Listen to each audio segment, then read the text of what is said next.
And another issue that I noticed with this aquarium today is the filter. Now this aquarium is sitting on this shelf.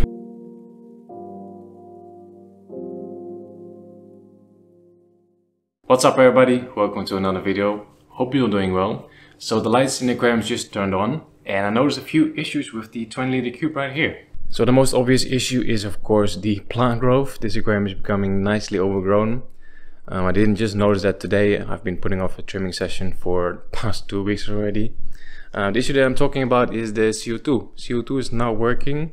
Now on this aquarium I'm using DIY CO2. So over here I have my DIY CO2 system, super high tech. It's basically just a 1.5 liter bottle that's filled with some sugar, some water and some yeast that is producing CO2.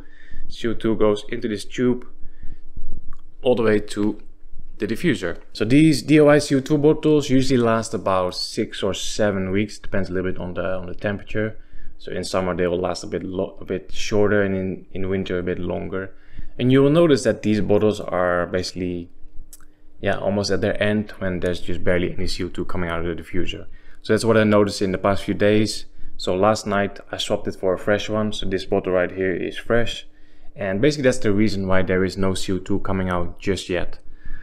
These bottles produce CO2 but at a very slow rate. So it just needs more time to build up enough pressure in the bottle for it to come out of the diffuser. So I'm trying to squeeze the bottle right now. It's quite difficult to squeeze the bottle, so that means that we have good pressure. It's just not enough yet for it to come out of the diffuser. So of course this is not great. I mean, lights are on and we don't have any CO2 in the water, so there's a high chance that we're going to get some algae issues. So in this case there's a few things we can do. We can either turn off the lights and just wait for the CO2 to start. So I can just keep the lights off for 1 day. That's not really a big issue. I could also drop this bottle in a bucket with some warm water. The warm water will basically trigger the yeast a bit more and will start producing more CO2. That's another thing we could do. Or we could also give the bottle a few shakes, and that should also improve the CO2 production. Now in no case you want to open this bottle and maybe add more sugar or add more yeast, because then we're losing all the pressure again and then it just takes even longer. Now in this case, the aquarium needs a lot of maintenance. So that's what we're going to do today. We're going to trim all the plants in here, and for that we don't really need CO2. We're going to be doing lots of water changes. So for now it's fine, and then we just hope that by the time we're done with the maintenance the CO2 is working again. And another issue that I noticed with this aquarium today is the filter. There's basically barely any flow. So I'm using an internal filter with a spray bar and there's nothing coming out of there. So that's another issue that we need to address today with the maintenance. I would say that this is quite a low maintenance aquarium. I mean, it's only 20 liters and besides the rotala in the middle we only have slow growing plants. So usually I only trim the rotala once every 3-4 weeks or so, and everything else I just leave alone.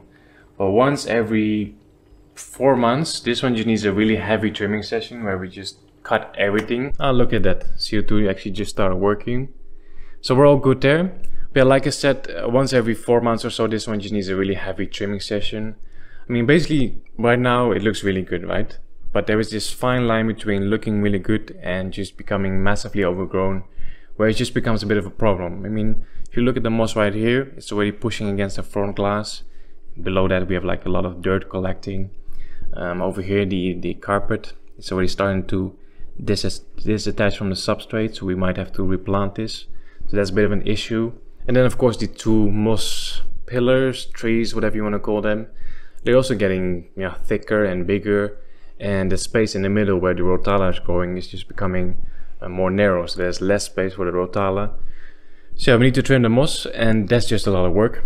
Now this aquarium is sitting on this shelf, bookshelf, escape shelf, nano shelf, what shall we call it? And we have all these pillars here, so it's a bit hard to do this intense maintenance session on the shelf. So what I actually like to do is just drain the water and then move the aquarium over to the table right here where we have plenty of space to work. So let's just do that right now. Okay, so I'm first going to partially drain the tank so I can easily carry it to the table without water splashing everywhere. And I'm also going to remove the filter and the light because these cables are attached to the shelf with some zip ties. Now whenever you are picking up a tank that's full with water and everything, you always want to make sure that you support it from the bottom, either with your hands, or if it's a bigger tank you might want to use a wooden plank or something. This is just to make sure that we don't put any stress on the glue and avoid any potential leaking. Now to start the trimming session, I'm actually going to fill the tank back up. I find it a lot easier to trim when the tank is full, and also this is going to take some time and I don't want any plants drying out.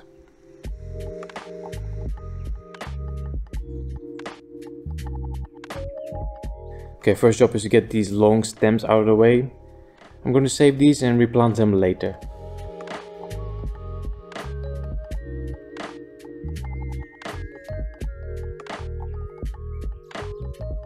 Next up is the moss. Now I have the exact same moss in the 70-liter Scapers tank, and I made a video about that trimming session as well not too long ago. And this is just going to be exactly the same basically, just a huge freaking mess. Not really much you can do about that, you just have to get your scissors in there and start chopping everything. And trust me, this is all going to work out.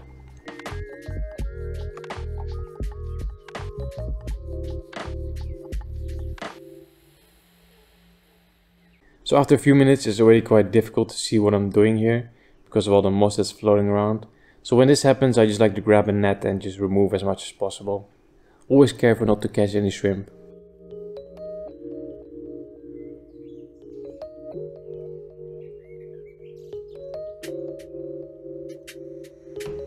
Okay, moving on to that little carpet of HC Cuba.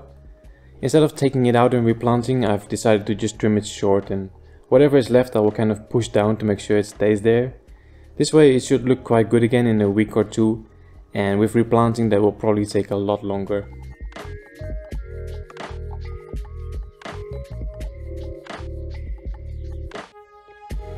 Now at this point the majority of the trimming is done, but there's still bits and pieces sticking out everywhere.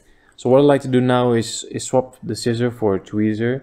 For example, in between the bucephalandra there's still a lot of moss and I want to remove that, but it's really impossible to get in there with a scissor, so yeah, swapping out for a tweezer is the best option here.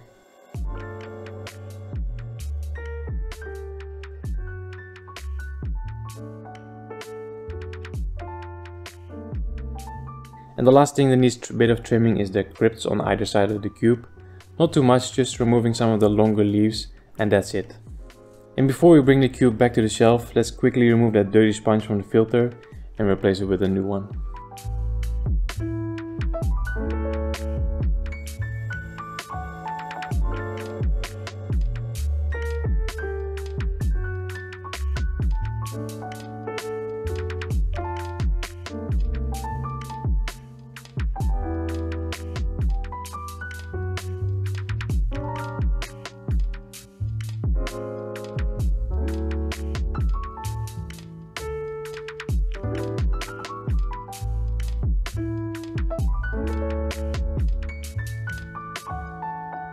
Okay, that's the trimming session complete.